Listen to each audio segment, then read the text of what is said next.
Time now for the Sunday Talk, where we tap into the debate of the week. This week, do you still have to speak French to be Prime Minister? This week, Conservative leadership candidates faced off in English and French. Some French skills left much to be desired. Je suis très fier de l'ancien gouvernement conservateur dans les enjeux de justice. Some stumbled. Investments in infrastructure and in education égale une économique forte.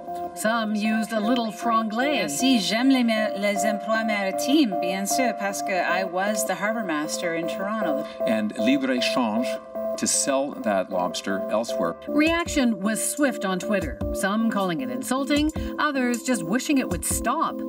But some are challenging the whole idea that to be PM, you need to be at least somewhat bilingual, including this potential candidate. I'm not worried that I don't speak French. I speak the language of jobs. The idea of two founding nations runs deep. So do the debates. Tensions peaked in the 60s. I think this whole thing could be settled so easily if they would teach their children English in school in Quebec.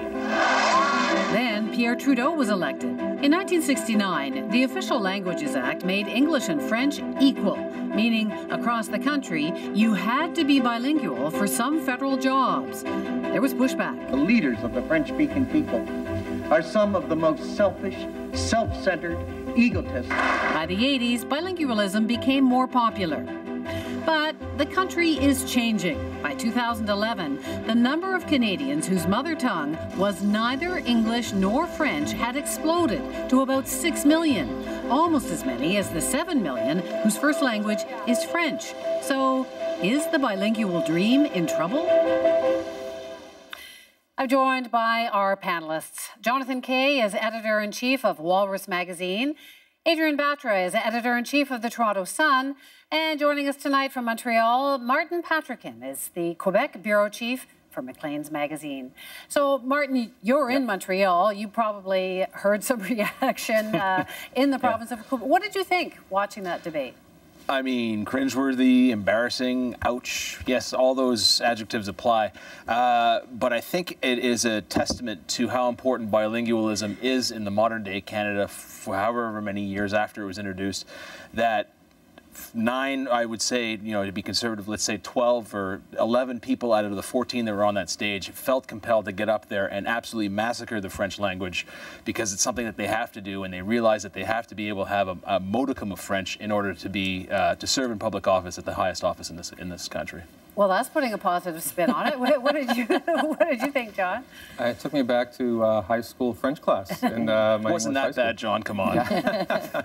It was just, well, it actually reminded me of a WestJet flight attendant from Calgary who was, you know, giving the French language safety instructions when you're flying from Toronto to Vancouver or something like that. It was just kind of like French for the sake of French. And I guess I agree with Martin that there's something charming about them making the effort. But, you know, it was cringeworthy. Even someone like me, I'm not a fluent French speaker, I actually found it quite bad. What do you think, Adrian? Well, I agree with Jonathan and Martin. It was cringeworthy, but, you know, they did give it the old college try. And I mean, I don't wholeheartedly disagree with anything that's been said right now, but I think for anybody that actually watched the debate, perhaps other than people around this table, I don't think a lot of Canadians were tuned into it.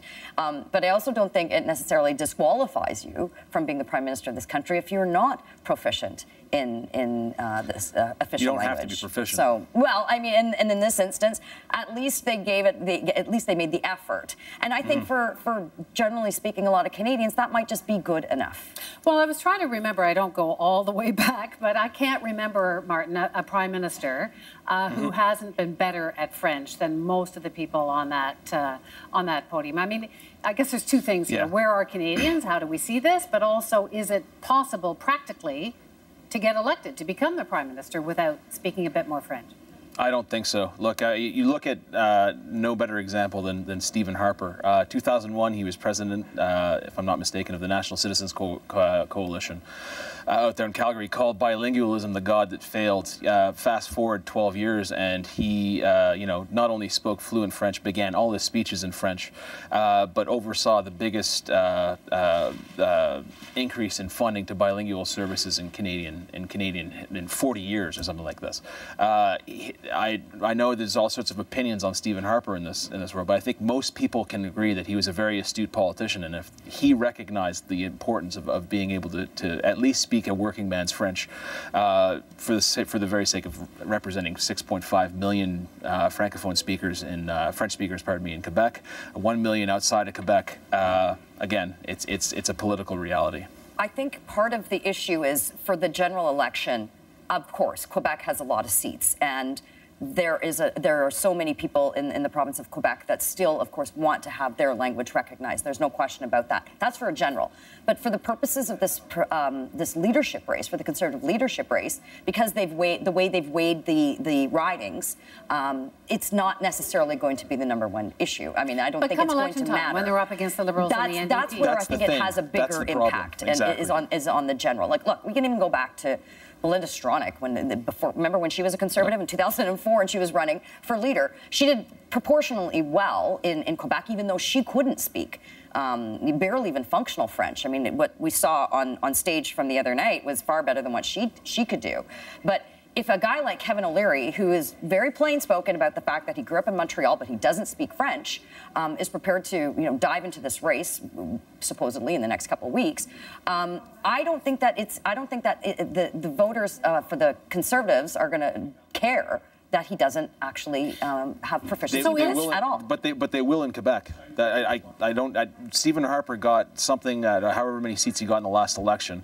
Wouldn't have gotten a single one here had he not come here and campaigned in French. Again, that's a political reality. If Mr. O'Leary jumps into the race, he's quickly going to be told that yes, you're going to have to bone up on your French. And look, you don't have to be proficient. And this is a very important part about it. There's a sweet spot to the sort of second language issue in Canadian government. I put it this way: I go, you have to be good enough in French to be understood, but bad enough to be pitied.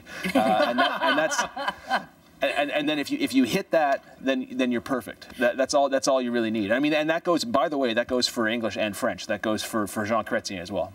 Yes. But John, something is changing here, because Kevin O'Leary maybe 10 years ago wouldn't have been able to say that, those people on the stadium, but there is something going on. So is that a sign of real change? Well, look, I grew up in Montreal like Kevin, and like him, my French is bad. I'm ashamed of that, but it's true. Right now, for people who are younger, it's pretty much impossible to grow up in Quebec, even in Montreal, and not have at least decent French. That is changing. It's changing in part because of social media and the internet. It's changing because people are now going back and forth between English and French rather casually in Quebec. During my time, during Kevin's time, you had English enclaves, you had French enclaves. And I think the English community in Montreal, Quebec in general, imagined that they could live their entire life in English, and some of them could, but that very much has changed, and I think Martin is right, that right now the reality in Quebec is that you at least need to show that you've made a good faith effort to learn the language. Yeah. But the country's changing. It used to be two founding nations, and to speak otherwise or even to suggest otherwise was seen as provocative. Of course. Adrian, is the demographics now? You have a growing population of people whose first language is not French or English. Yeah. So how does that change? Well, I think part of, we can't change our languages acts and have official status based on, I think, our immigration patterns, because there would have been a point when Ukrainian would have been Polish, an official Italian, language. Exactly. German, Italian. But right now, I mean, there's a large swath of Canadians that are speaking Tagalog, and that's growing far more than it is for English and French, even with Hindi, Punjabi, Mandarin. So I think that so many immigrants, my parents would speak to me in Punjabi, but I would answer in English, and we grew up in Western Canada. So, we had, the French language classes. I don't think that there's I don't think that there's this conversation is happening around dinner tables that we're losing French. I don't think that's happening in this country. I think it's important to remember that outside of Quebec, bilingualism has always been a creed in official Canadian circles. I think average Anglophones generally haven't cared that much about bilingualism. And that is being accentuated now. Because if you go to Vancouver or parts of Toronto, and there are jobs that require bilingualism, but often it's Chinese English. And French isn't an asset at all. In fact, I'm surprised among my friends from Montreal who are bilingual, I'm surprised how little bilingualism in regard to French counts in the Toronto job market. And we're not that far from Montreal.